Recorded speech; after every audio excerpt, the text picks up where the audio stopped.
Hello everyone, and welcome to Night Sky Notebook for March 2021.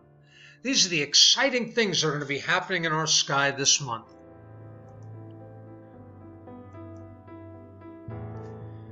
As we take a look at our moon phases, we begin with third quarter. New moon is on the 13th, first quarter on the 21st, and the big one is the full moon on March 28th.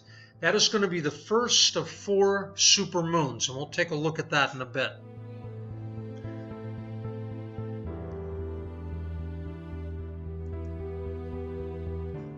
If you've never seen the zodiacal light, it is absolutely beautiful. It's a faint glow, kind of cone-shaped, and you'll be able to see it about 90 minutes or so just after sunset. Right now over in the west, no moon, March 1st, March 14th would be your best time to check this out. It actually is caused by reflected dust and debris from collisions of asteroids, leftover debris from the beginning of the solar system. And it really is rather bright and phenomenal, but you need a dark sky to pull this off. That's essential. So if you have street lights, you're not going to be able to catch this.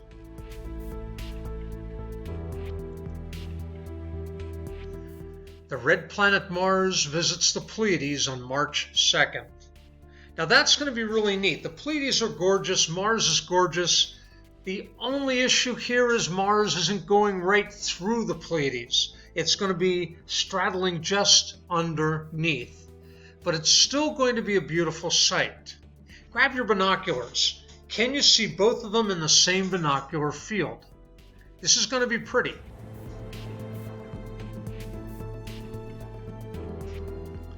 On March 6th, if we go into the morning sky, we're going to start to see the planets lining up. And this is something you're going to want to check as we go through our spring months.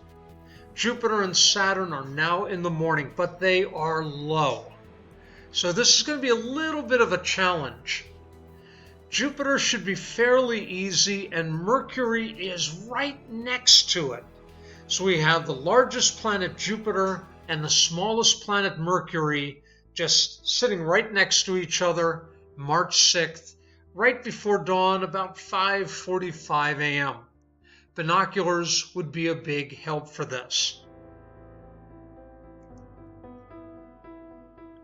On March 14th, daylight savings time, we need to spring forward, so you're going to move your clocks ahead 1 hour.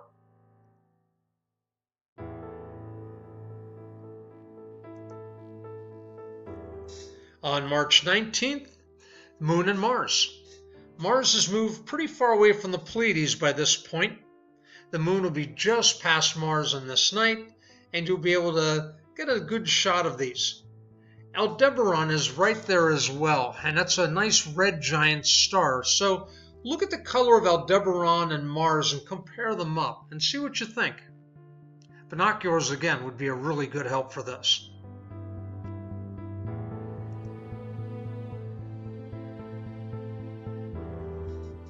And there you have it. We have the equinox, the first day of spring. The vernal equinox, March 20th at 5:37 a.m. The sun's going to be directly over the equator. Every place in the world now has equal day and equal night.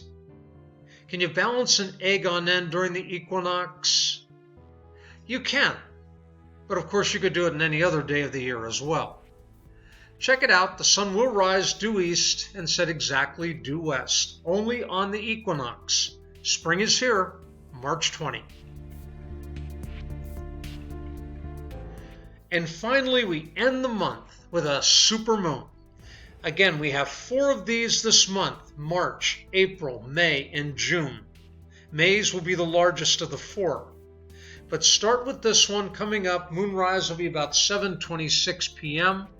It is best to see this when it's rising because it'll look even bigger to you as it's against objects along the horizon, whether it's trees or houses. Beautiful to see. Does it really look larger? There's a 14% increase in size from the largest full moon to the smallest. But since you're not comparing them next to each other, it may not appear to be that big to you. But take a look. Anytime the moon is near the horizon, it always appears larger. We call that the moon illusion. That's it for March. I look forward to talking to you again next month. Until then, check out my blog for any of the latest stuff coming up. And of course, keep looking up.